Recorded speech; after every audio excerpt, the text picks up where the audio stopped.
একটা ভয়ঙ্কর disturbing video নিয়ে কথা বলতে চাই। এই বিষয়ে কথা বলা রিস্কি, তারপরও রিস্কি বিষয়ে তো কথা বলি, কাউকে না কাউকে তো বলতে হয়। কেউ কেউ বলছেন, তাদেরকে কৃতজ্ঞতা। আমাদের সবাইকে আসলে কথা বলতে হবে। আদালত প্রাঙ্গণে একটা দুইটা বাউল ধৈরা ধৈরা জবাই কর স্লোগান দিচ্ছেন আইনজীবীরা। ভিডিওটা আমি আমার এই ভিডিওর শেষে যুক্ত করে দেব। আবুল সরকারের সম্ভবত জামিন শুনানি ছিল, সেটা নাকচ হয়েছে। আদালতের কাজ আদালত করবেন, আদালতের পর আমরা রিলাই করব যা তারা ভালো মনে করেন। এমনকি জনাব আবুল সরকার কতটা অপরাধ করেছেন কিনা, তার কী শাস্তি হওয়া উচিত আমাদের পেনাল কোড অনুযায়ী বাংলাদেশে একটা আইনের ব্যবস্থা আছে, একটা প্রচলিত আইন আছে। সেই আইন মতোই অপরাধ নির্ধারিত হবে এবং তার শাস্তি দেওয়া হবে, প্লেন অ্যান্ড সিম্পল। কেউ এর বাইরে কিছু যদি করতে চান, সেই আইন সংশোধনের জন্য আলাপ তুলতে পারেন, অথবা ক্ষমতা দখল করে তাদের মতো করে যে কোনো কিছু করবেন তারা, এটা হতে পারে, তারা করুন। যে কথাটা বলছিলাম, যে আদালত চত্বরে একটা পর্যায়ে আইনজীবীরা তাদের আইনজীবীর পোশাক পরে স্লোগান দিতে শুরু করেন এবং সেখানে রিপিটেডলি একটা দুইটা বাউল ধৈরা জবাই কর, মানে আবুল সরকারকেও না, জবাই সব বাউলকে করা হবে ধরতে পারলেই। এই জবাই করা স্লোগানের বিরুদ্ধে আমরা কথা বলেছিলাম, আমাদের নিশ্চয়ই মনে আছে। আমরা তখনও অজনপ্রিয় হয়েছি যখন একটা দুইটা শিবির ধর, জামাত ধর, রাজাকার ধর ধৈরা জবাই করে স্লোগান দেওয়া হতো। তখন এগুলোর তীব্র প্রতিবাদ আমরা করেছি। একটা রাষ্ট্র তার আইনে চলবে, কারো অপরাধ যদি থাকে রাষ্ট্র সেই অপরাধ দেখবে, বিচার চলবে, ন্যায় বিচারের মাধ্যমে নির্ধারিত হবে, এমনকি তার মৃত্যুদণ্ডও হতে পারে। কিন্তু এই স্লোগানগুলো বিভৎস এবং এগুলো প্রত্যেকটাই ফ্যাসিবাদী স্লোগান। সো আমাদের সমাজে এখন অন্য ফর্মে যে ফ্যাসিবাদের উত্থানের কিছু হলেও লক্ষণ দেখা দিচ্ছে, তার একটা প্রমাণ। এবং 8-10 জন রাস্তায় স্লোগান দেন, এটা একেবারেই আলাদা। আবুল সরকারের ওই ঘটনার পর একটা মিছিল থেকে এই ধরনের স্লোগান দেওয়া হয়েছিল, সেটা নিয়ে কথা বলেছি, আপনাদের অনেকের হয়তো চোখে পড়েছে। সেই মিছিল সাধারণ মানুষের এক ধরনের তৌহিদি জনতার একটা ব্যানারে করা। আমরা এই ব্যানারটা দেখিয়ে দেনি অনেক, তারপরও আমরা মনে করি যে এই মানুষগুলো বলেন। আর আইনজীবীরা যখন হয়, সাধারণ মানুষ এটা বলতে পারেন না। একজন নাগরিকের জানতে হবে একটা স্টেটে তার কতটুকু পর্যন্ত সীমা আছে, ওই সীমা তিনি লঙ্ঘন করতে পারেন না, কোনোভাবেই পারেন না। এর মধ্যে যদি কিন্তু আসলে আর কিছু নেই, আমার আবেগ, আমার ধর্মীয় অনুভূতিতে আঘাত, এগুলো বলার কোনো স্কোপ নেই। আঘাত হলেও সেটা ন্যায় বিচারের মাধ্যমেই নির্ধারিত হতে হবে, জুডিশিয়াল প্রসেসে ঠিক হতে হবে। এর বাইরে কারো কোনো রকম কোনো ক্ষমতা নাই কাউকে আঘাত করার।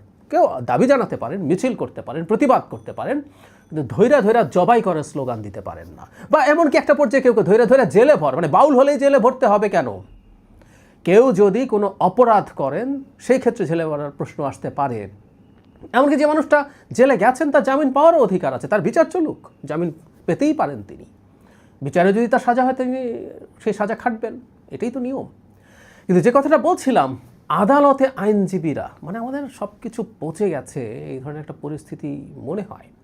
আমি শেখ হাসিনার সময়েও একই কথা বলেছিলাম। শেখ হাসিনার পতনের অল্প পরে একটা ঘটনা ঘটেছিল, কয়েকটা ঘটনা, তখন বলেছিলাম এবং তখনও তীব্র সমালোচনার শিকার হয়েছে এবং বলেছি। সেটা হলো, আওয়ামী লীগের বিভিন্ন অভিযুক্তকে যখন আদালতে নেওয়া হচ্ছিল তাদেরকে শারীরিকভাবে আঘাত করছিলেন অনেক আইনজীবী, আমরা ভিডিওতে দেখেছি।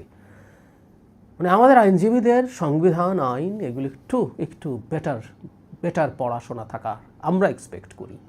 এটা সাধারণ নাগরিকেরই দরকার, আর তাদের কাছ থেকে এক্সপেক্ট করি, কারণ তারা এগুলো নিয়ে কাজ করেন, তারা এগুলো নিয়ে মানুষের পক্ষে বা বিপক্ষে লড়াই করেন, তারা মানুষের গায়ে হাত তুলছেন এবং সগর্বে, ওখানে সামনে ক্যামেরা আছে, তাদের কিছু আসে যায় না, দে ডোন্ট কেয়ার। এই যে এই মিছিলটার কথা বলছি, কিছু আসে যায় না, তারা মনে করছেন এতে কিছু হবে না। আমি প্রায় বলি, আমাদের এরকম অনেকগুলো জিনিস জমছে, যে জিনিসগুলো জমানো খুব ভয়ঙ্কর। এই জমিয়ে এগুলো ব্যবহার করা যাবে। আমরা নিশ্চিত থাকতে পারি এই মিছিলটাও আওয়ামী লীগ রেকর্ড করেছে, আওয়ামী লীগের কাছে আছে, তারা বিভিন্ন জায়গা মতো এটা পৌঁছে দিচ্ছে, ভারতের কাছে আছে, জায়গা মতো পৌঁছে দিচ্ছে। একটা দেশের লয়াররা বাউলদেরকে ধরে জবাই করার স্লোগান দিচ্ছে, কোর্টে দাঁড়িয়ে তার পেশার যে পোশাক, সে কালো গাউন পরে। এই হচ্ছে বাংলাদেশ এখনকার। আমি জানি না বাংলাদেশের সব মানে যে কোনো লয়ারের আচরণবিধি কারা দেখেন, সম্ভবত বার কাউন্সিল, তারা তাদের সনদ দেন। বার কাউন্সিল সম্ভবত আমার আমার আমার দাবি উচিত হবে এই জিনিসগুলো তলিয়ে দেখা নিজ থেকে। কেউ অভিযোগ করার দরকার নেই, সুমোটো তারা কাজ করতে পারেন, কারণ তারা এখানে এই সমাজে বাস করেন এবং তাদের কমিউনিটি যা করছে সেটা যখন সেই কমিউনিটির জন্য ক্ষতিকর কোনো কিছু বয়ে আনে, রাষ্ট্রের জন্য ক্ষতিকর কোনো কিছু বয়ে আনে বা সেই ঝুঁকি তৈরি হয়, তাদেরকে অ্যাক্ট করতে হবে। তাদেরকে অ্যাক্ট করতে হবে। তাদের এই জায়গা থেকে সরে আসার কোনো সুযোগ আছে বলে আমি মনে করি না। বা যারা যারা আছেন এই ব্যাপারে, বিভিন্ন যে এলাকায় এটা হয়েছে সেই এলাকারও বা সমিতি আছে, তারা এই ব্যাপারে ব্যবস্থা নেওয়া এবং সেই ব্যবস্থাটাকে রিভিল করা, ব্যবস্থা নিলেই হবে না, রিভিল করতে হবে। তাদের দিক থেকে ক্ষমা চাওয়া বা দুঃখ প্রকাশ ধরনের কোনো স্টেটমেন্ট আসা এবং সেটা রিভিল করতে হবে যে এটা ভুল, এটা অন্যায়, আমার আবেগে অনুভূতিতে আঘাত হলেও আমি এটা করতে পারি না, আমি আদালতের কাছে যেতে পারি। আমাদের পেনাল কোডে যে শাস্তি আছে সেটা পছন্দ না হলে সেটার বিরুদ্ধে আন্দোলন করতে পারি, শাস্তি বাড়ানো বা ইত্যাদি ইত্যাদি যে কোনো কিছু করতে পারি। কিন্তু ধরে ধরে যে কোনো বাউলকে ধরে ধরে জবাই করে দেব, যে কোনো বাউলকে ধরে ধরে জেলে ভরে দেব, এগুলো ফ্যাসিস্ট কথাবার্তা। এই ফ্যাসিবাদী আচরণ এই লয়াররা করেছেন আমাদের সমাজে।